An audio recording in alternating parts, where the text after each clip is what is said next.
Bien-aimés dans le Seigneur, bonjour.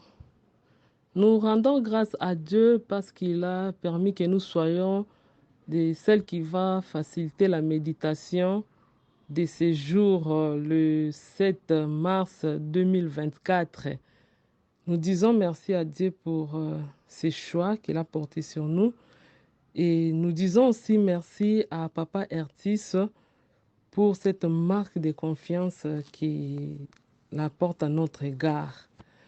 Notre méditation aujourd'hui est dans le livre de Jean, chapitre 13, les versets 31 à 38, que nous allons lire. Mais avant tout, prions. Seigneur notre Dieu, nous te disons encore merci ce matin parce que tu es bon. Merci parce que tu veux nous parler de ta part, tu veux nous nourrir. Ta parole est notre pain de vie, car l'homme ne vivra pas de pain seulement, mais de toute parole qui sort de ta bouche. Voilà pourquoi, Seigneur, nous nous remettons encore dans ton école. Nous nous remettons encore entre tes saintes et bonnes mains, afin que toi seul, tu puisses nous parler. Parle à notre cœur, Seigneur, notre Dieu, que ta parole nous apporte la foi pour être agréable. Bénis ces moments que nous voulons partager ta parole. En ton nom, Jésus-Christ, nous avons ainsi prié. Nous disons Amen. Comme je disais, notre texte est dans le livre de Jean, chapitre 13, versets 31 à 38. Nous lisons dans la version Louis II. Lorsque Judas fut sorti, Jésus dit, maintenant le Fils de l'homme a été glorifié et Dieu a été glorifié en lui. Si Dieu a été glorifié en lui, Dieu aussi le glorifiera en lui-même et il les glorifiera bientôt. Mes petits enfants, je suis pour peu de temps encore avec vous.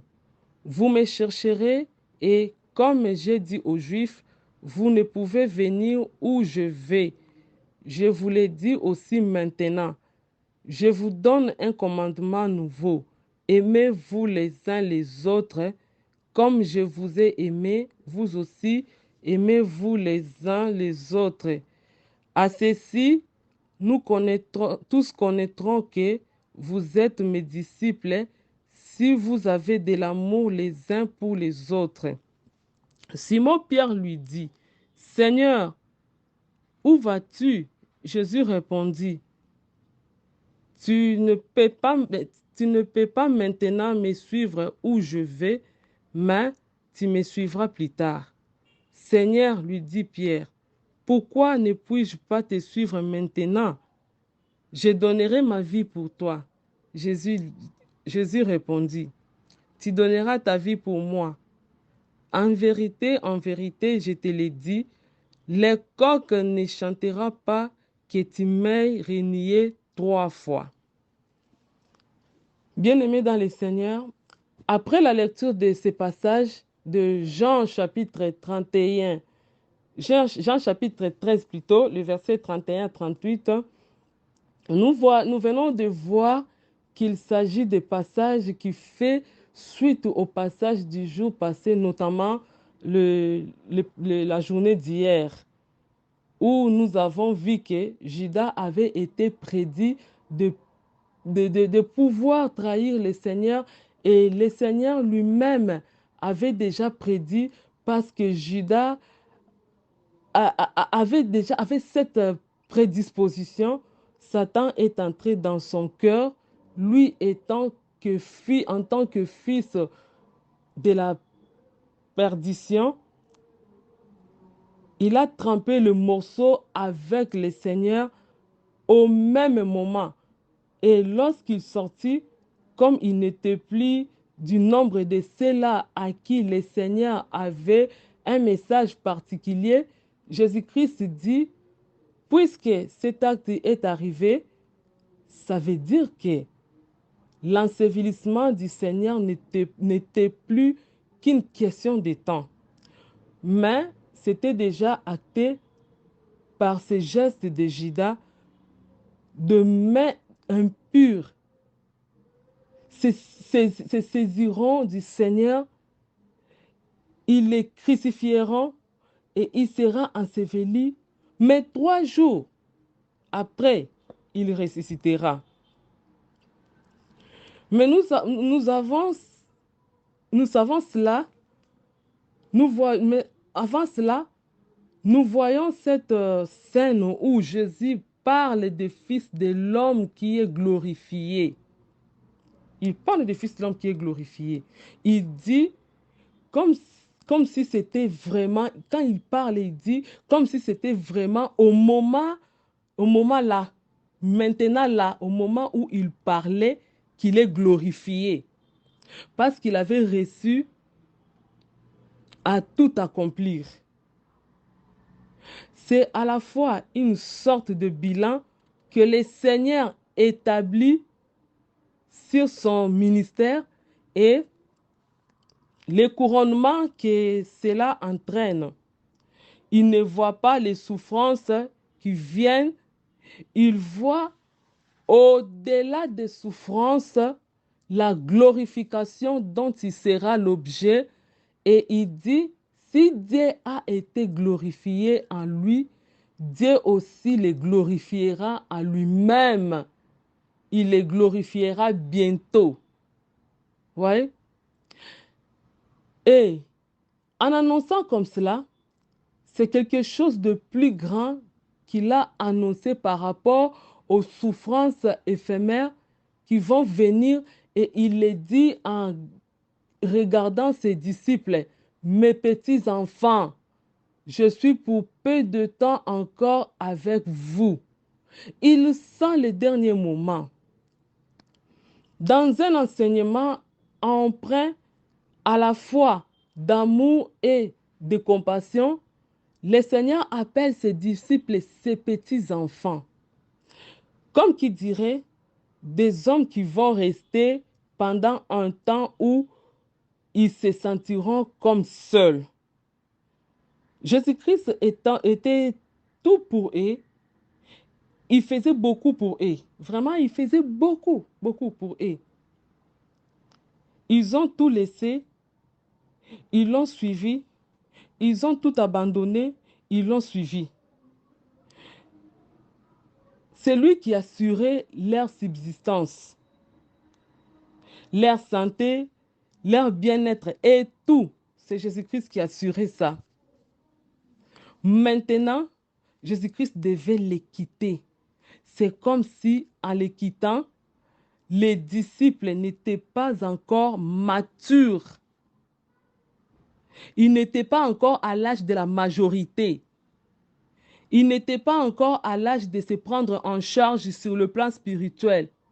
Et selon la mission de Jésus-Christ, c'est ainsi que quand il les appelle petits-enfants, il sait ce qu'il dit. Il sait bien, il est le Seigneur, il sait bien ce qu'il dit. Il dit, je suis pour peu de temps encore avec vous. Vous me chercherez et comme j'ai dit aux Juifs, vous ne pouvez venir où je vais. Et je vous l'ai dit aussi maintenant.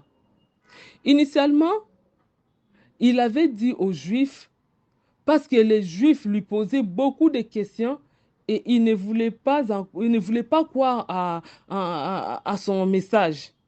Mais il savait qu'un jour, le même message, il le dira à ses disciples. C'est ainsi qu'aujourd'hui, il est en train de dire le même message qu'il avait dit aux Juifs, il le dit à ses disciples. Voyez combien c'est douloureux, bien-aimé, combien c'est questionnant, combien les gens vont se questionner en disant pourquoi il nous parle de cela. Quand il a dit que vous ne pouvez venir et en même moment, il donne un message. Vous voyez? Il leur dit que vous ne pouvez venir. Au fait, au même moment, il leur donne un message. Il dit, je vous donne un commandement nouveau. Aimez-vous les uns les autres comme je vous ai aimé, vous aussi aimez-vous les uns les autres. À ceci, tous connaîtront que vous êtes mes disciples, si vous avez de l'amour les uns pour les autres. Bien aimé, nous voyons, il n'a pas voulu qu'il reste, sur le même considération du fait qu'il les quittait. Il a voulu leur montrer la voie à travers laquelle ils vont atteindre la majorité, donc la maturité. Quelle est cette voie? C'est la voie de l'amour. La voie de l'amour. Lorsqu'ils vont marcher dans l'amour, cet amour les fera croître. Parce que Dieu est amour, les choses de Dieu se développent dans l'amour. Bien-aimé. Et Jésus-Christ a transmis ces messages plus importants que le message du départ. Mais au verset 36, Simon-Pierre lui dit, Seigneur, où vas-tu? Ah. Il dit, Seigneur, où vas-tu? C'est comme si le message d'amour qu'on adressait à Pierre ne le concernait même pas. C'est comme si quand Jésus a appelé petits enfants, ce n'était pas correct. Il fallait qu'ils puissent poser des questions. La question, Seigneur, où vas-tu? Tu ne peux pas me suivre où je vais, mais tu me suivras plus tard. Seigneur, lui dit Pierre, il continue. Pourquoi ne puis-je pas te suivre maintenant? Je donnerai ma vie pour toi. Waouh! Ça, c'est Simon-Pierre qui dit, je donnerai ma vie pour toi. Vous voyez, plein des ailes. Plein des ailes, il dit, je donnerai ma vie pour toi. Oh là là. Et il lui dit, je te l'ai dit, le coq ne chantera pas que tu ne m'aies renié 3 fois. Ça, c'est le Seigneur qui lui répond. Il dit, le coq ne chantera pas que tu ne m'aies renié 3 fois. Alors, cette annonce ou ce message de Jésus-Christ est une scène vraiment à la fois d'emprunt de beaucoup de tragédies, de nostalgie, de tristesse, parce que ce sont de derniers moments. On dit au revoir aux siens, les gens avec qui on a vécu, on les dit au revoir. C'est comme les derniers moments d'un condamné, à qui on dit de passer du temps avec le vôtre parce que dans autant de temps, vous allez mourir. Jésus-Christ vivait pratiquement le même fait. Mais lui, en tant que Seigneur, en tant que quelqu'un qui avait une mission particulière, il a voulu qu'ils mettent leur joie au-delà du fait que lui, il va se séparer physiquement avec eux, mais ils se souviennent des choses qu'il a dites. Et voici la voix du souvenir qu'il leur laisse, c'est la voix de l'amour. Voilà. La voix du souvenir que Jésus-Christ leur laisse, c'est la voix de l'amour. Aimez-vous les uns les autres, afin que les gens sachent que vous êtes mes disciples. Par amour, c'est par amour que vous avez par l'amour que vous avez vous aimez les uns, vous allez vous aimer les uns les autres. Nous devons nous aimer les uns les autres. Et à ceci, tous connaissons que nous sommes les disciples de Christ. Jésus-Christ donne cette orientation à ses disciples en dehors de ceux-là qui n'avaient aucune part en enseignement et au vécu de l'amour de Dieu. Il les donne au sein même de son groupe, hein, C'est au sein de son groupe qu'il donne cet enseignement, ces messages. Le groupe d'enfants, de ceux qui lui appartiennent, qui sont encore petits enfants, mais à qui il leur faudra un peu de temps pour qu'ils arrivent jusqu'à la maturité. Voilà le contexte dans lequel aujourd'hui le Seigneur est en train de nous parler et pour lequel nous allons répondre aux questions numéro 3. Y a-t-il un exemple à suivre ou à ne pas suivre? Et à la question numéro 6, s'il y a un avertissement. Ensuite, nous donnerons quelques leçons que nous avons tirées de cette méditation du jour. Et puis, nous laissons nous laissons la page ouverte à tout le monde pour compléter et avec d'autres commentaires.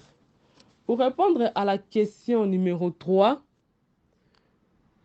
y a-t-il un exemple à suivre ou à ne pas suivre? Exemple à suivre, notre amour doit tirer son modèle du Christ. Donc, ça doit être un amour sans condition. Vous voyez, Christ a aimé ses disciples sans condition. Il les a pris, il les a aimés tels qu'ils étaient. C'est pourquoi nous aussi, notre amour doit tirer son modèle du Christ, un amour sans condition. Voilà. Et un autre aussi exemple que nous avons trouvé, un exemple à suivre aussi, en tant que disciple de Christ, il faut aimer et se donner. Aimer et se donner. Au verset 37 et 38, il s'agit d'un exemple à ne pas suivre. Les deux versets-là, personnellement, nous avons trouvé que ce sont des exemples à ne pas suivre. Pierre prend la décision de suivre Jésus-Christ et de donner sa vie. Mais après, il va les renier. Vous voyez, ça c'est un exemple à ne pas suivre. Parce que quand on prend l'engagement de suivre Jésus-Christ, il faut le suivre et peu importe le vent et marées, il faut rester ferme dans son engagement. Voilà un peu la réponse que nous avons trouvée pour la question numéro 3. Et pour la question numéro 6, nous avons dit, l'absence de l'amour remet en question notre disciple-là. Nous sommes des disciples de Christ. Nous devons nous aimer les uns les autres, mais aussi les autres sans condition. Alors, si nous manquons cet amour, ça remet en question notre disciple-là. C'est-à-dire, nous ne manifestons pas l'amour. Et ceux qui nous entourent ou ceux qui nous regardent ne sauront pas que nous sommes des disciples de Christ. Voyez. Au verset 38, nous avons vu, avant que les coqs, verset 38, avant que les temps de la fin n'arrive, allons-nous régner le Seigneur? Ça, c'est une question que nous pouvons nous poser. Avant que les temps de la fin arrivent, est-ce que nous allons régner le Seigneur? Face aux occultistes qui nous entourent, qui nous proposent des postes pendant que nous sommes en difficulté, en face du monde des homosexuels, on peut avoir de l'amour, bien aimé, mais devant des circonstances, on peut régner Jésus-Christ. Il faut toujours manifester de l'amour et savoir prendre la décision de côté de Jésus-Christ, quelles que soient les conditions ou les circonstances, même si les circonstances semblent être banales, nous devons savoir prendre des décisions du côté de Jésus-Christ. Il faut se rappeler que nous sommes les disciples du Seigneur. Voilà un peu. Et nous devons suivre Jésus-Christ parce que nous chantons quoi? Dans mon cœur, j'ai choisi de suivre Jésus-Christ. Dans mon cœur, j'ai choisi. Bon, on n'est pas des chanteurs. Voilà un peu, ça c'est l'exemple. Donc, quand nous avons pris la décision, nous devons toujours être ferme dans notre décision et suivre Jésus-Christ jusqu'à la fin, quelles que soient les circonstances, même si ça semble être banal, nous devons toujours manifester l'amour pour Christ. Voilà un peu ça, ce sont des réponses que nous avons trouvées pour notre question, pour les deux questions, mais les autres questions du jour, nous laissons la porte ouverte à tout le monde pour faire répondre à ces questions et nous sommes prêts pour répondre, pour obtenir aussi d'autres commentaires qui vont aussi nous aider. Vraiment, aujourd'hui, dans notre verset du jour, nous voyons que Jésus-Christ nous a laissé, comme la leçon, Jésus-Christ nous laisse un commandement nouveau. Il dit, je vous laisse un commandement nouveau. Et ce commandement nouveau, c'est même le socle de la foi chrétienne, qui est l'amour. C'est le soubassement de la foi chrétienne. Donc l'amour, c'est le soubassement de la foi chrétienne. L'amour est le critère principal qui révèle les vrais disciples de Jésus-Christ. C'est-à-dire, on reconnaît un vrai disciple, non pas par son service d'amour, mais plutôt par sa capacité d'aimer. Combien dans nos milieux évolutifs, voire même dans nos églises, nous entendons les chrétiens, de la bouche des chrétiens, s'il vous plaît, dire « Je n'aime pas ses frères, je n'aime pas cette sœur. Elle m'énerve toujours. Lui et moi, ça ne marche pas. » Nous entendons ça même dans l'église, au milieu des enfants de Dieu. Ou soit, par suite d'une circonstance ou d'une incompréhension ou d'une situation comme ça, on devient indifférent envers l'autre au point de ne même plus se saluer. Ou soit, on se salit seulement par hypocrisie pour que le monde qui nous entoure, pour tromper la vigilance, pour que le monde qui nous entoure ne constate pas, mais du fond des cœurs, tu sais déjà que tu n'aimes pas ses frères, tu n'aimes pas cette sœur. Ici, même la relation entre les conjoints, mari et femme, n'est pas exclue. On trouve des conjoints qui vivent ensemble dans le même toit, juste pour telle ou telle autre raison, mais en réalité, il n'existe plus d'amour. D'autres même sont en voie de divorce. L'amour doit être le soubassement de tout enfant de Dieu, de tout serviteur de Dieu. Parce que quand nous lisons 1 Corinthiens, chapitre 13, le verset 2, ça nous révèle que tout ce qui découle, tout ce qui ne découle pas de l'amour, peu importe sa qualité, ne représente rien devant Dieu, bien-aimé. Et donc, tout ce qui exclut l'amour, exclut Dieu, si on peut dire comme ça, si nous lisons même dans 1 Jean chapitre 4, le verset 8. À chaque fois que nous manifestons l'amour envers les autres, nous actualisons la présence de Dieu en nous. Voilà un peu ce que nous avons partagé. Comment alors détecter la présence de l'amour parmi les disciples, sachant que l'amour n'est pas simplement théorique? C'est par la capacité à éviter d'être la source du malheur pour ceux qui nous entourent. Combien aujourd'hui, dans nos milieux professionnels, sont utilisés pour faire du mal à d'autres, soit pour que l'autre puisse perdre sa position, soit même pour les faire mourir par des empoisonnements. Et là, on peut trouver même des gens qui vont à l'église des chrétiens, en disant des chrétiens. Chacun de nous peut énumérer les éléments de l'amour qui se trouvent dans le livre de 1 Corinthiens chapitre 13, si vous prenez les versets 4 jusqu'au verset 5, chacun de nous peut énumérer les éléments de l'amour.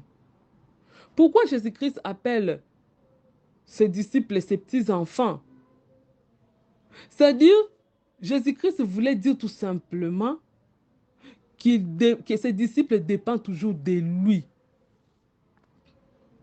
Il voulait leur dire qu'il dépend toujours de lui comme un père spirituel. Donc lui, Jésus-Christ, il est le père spirituel.